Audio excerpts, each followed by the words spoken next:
I think it's so important that we have these conversations with our leaders and those in higher positions, especially for something like COVID, which has been the talk of the year lately. But so I personally, I have experienced COVID, and I have not gotten the vaccine yet.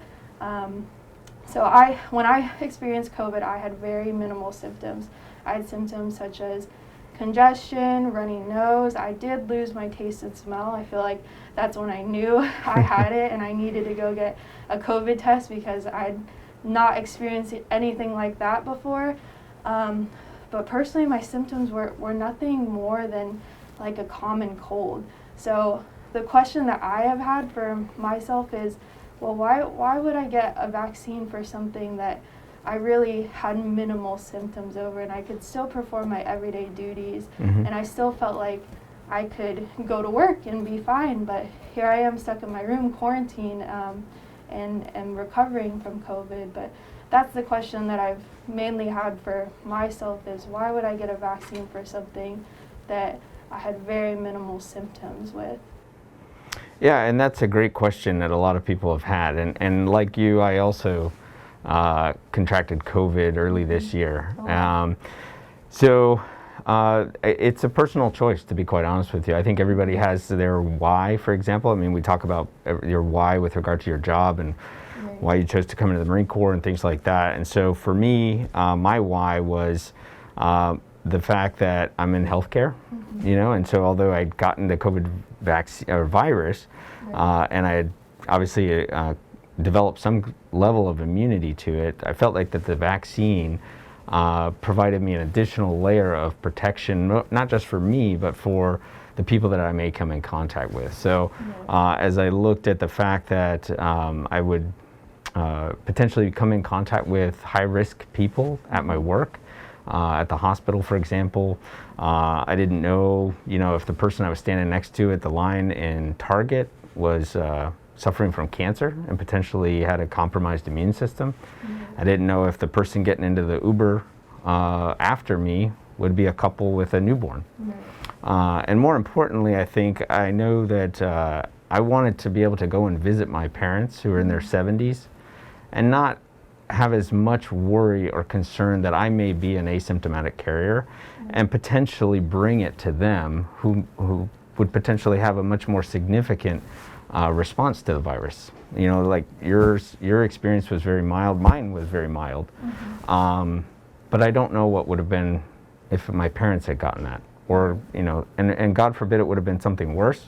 And so for me, it was just a personal choice of being responsible and trying to minimize that as less of an effect on me, but more on the people within my life. And that was why I chose to get it.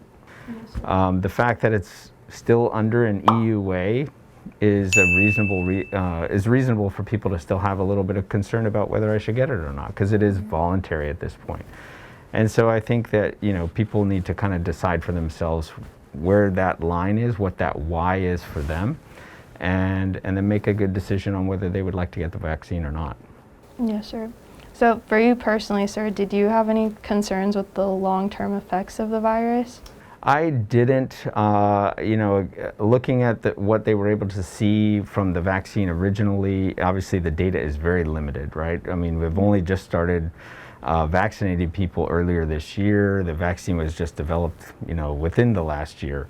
And so it's, you know, at this point, it was sort of, for me, taking a little bit of the faith in the Food and Drug Administration of the fact that they had done all the phase 1, phase 2, and a good chunk of the phase 3 trials, which is sort of the last step before the FDA would approve the virus, the vaccine for open use, right? Full licensure at that point. And so as they looked at that data, the number of cases that showed adverse reactions was very low, like less than 1%, I believe.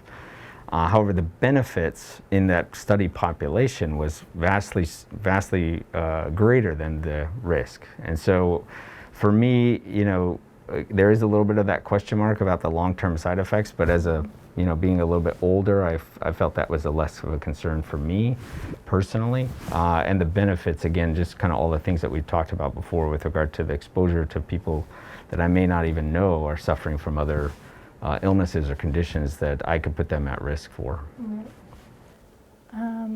So me personally, I know there's been some research that has come out recently, but about fertility issues. I think that's one of the concerns that I have had about getting the vaccine, and I think a lot of other people do as well. So if you would like to elaborate on that at all, sir? Yeah, and that's another great question, because again, as we look at vaccines that are new or medications that are new, and we don't really know what it's going to look like, a year from now, 5 years from now, 10 years from now, those are great questions, particularly for fertility, anybody who's considering conceiving or having a family. What we do know is that a lot of that initial data that was being, and I might use the air quotes around the word data, that was being reported was, potentially not validated information. I didn't do all the deep dive research on each piece of it. But what the FDA was able to find out, as far as like before they were pushing forward for this EUA, was that in the almost year plus that we've seen positive cases of COVID, there's been no concrete or direct correlation between getting COVID, becoming infected with COVID, and then the subsequent immune response that your body generates, which is to produce what they call a spike protein. And without getting into too much detail, that's what triggers your body's immune response to respond more quickly if you were to actually come in contact with the virus again. And that's how all vaccines work. Essentially, they're designed to kind of ramp up your immune system so that if you ever get exposed to the same thing again, your body will fight it off more quickly, your response will be much faster, and how it affects you will be much, much less. And in some cases, you may not even know at all. And so what we know is that in that year or so that we've been seeing these positive cases, there hasn't been a correlation with any kind of fertility concerns. And so while the data on the vaccine is much, much less, because we've only been using it openly with the EUA since early this year, we know that the mechanism of how the vaccine works is to produce that same protein. And so one could conclude that if the virus doesn't cause any fertility, or is not associated with any fertility issues by generating this protein, that in all likelihood the vaccine would not have any fertility concerns either. That being said, without a crystal ball, unfortunately, I can't say that for sure, and I don't think anybody would go on come out and say definitively that there are no concerns or that there will never be any concerns. But it's reasonable to conclude that the likelihood is low. Right. So it's worth a great question, though, a great question, because again, it's, that's where that doing research, looking at multiple sources, making sure that the sources are credible, and seeing that the information that people are getting is valuable, not just kind of volume in that respect. So it's a great question. Right. All right. Well, I think, this wasn't on the email that my captain sent, but now hearing that you've had COVID yourself, sir, and I've personally experienced COVID, and we both seem to have minimal symptoms from it, I think my question is, just based on the research that I've done, is that most individuals who are metabolically healthy seem to have very minimal symptoms of COVID. So my question for you, sir, is that do you think that we would be in a pandemic if people may take their health into better account?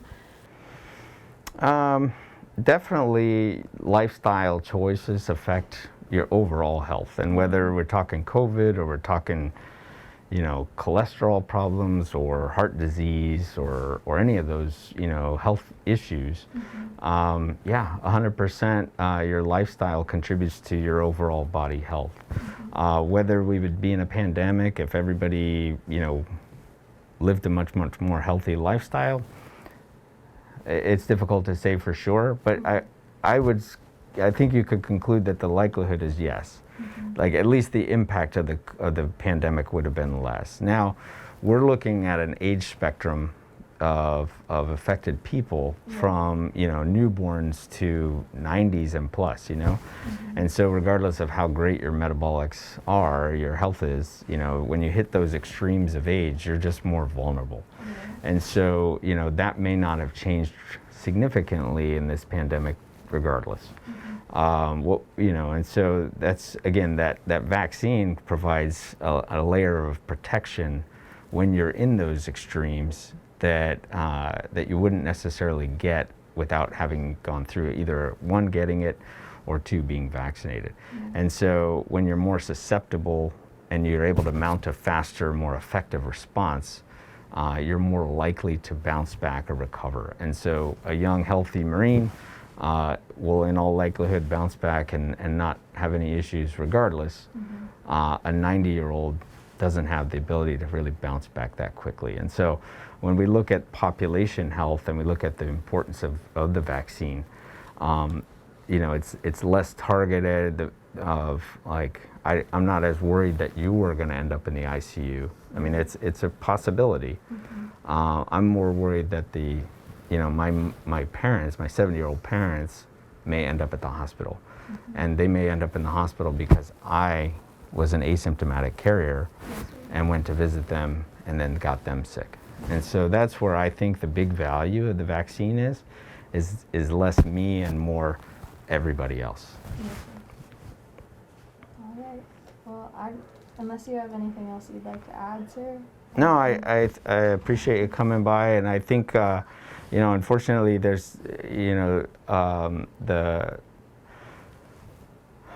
I guess the concerns about the vaccine just being under an EUA are great questions that you have, and I think I would always encourage people to ask those. Again, just reiterating and, use valid, reputable sources of information. The internet's great. I would always tell people to do that, but we kind of have a joke in the medical fields as like, people will develop symptoms and they'll come into the hospital and it's like, well, I Googled it.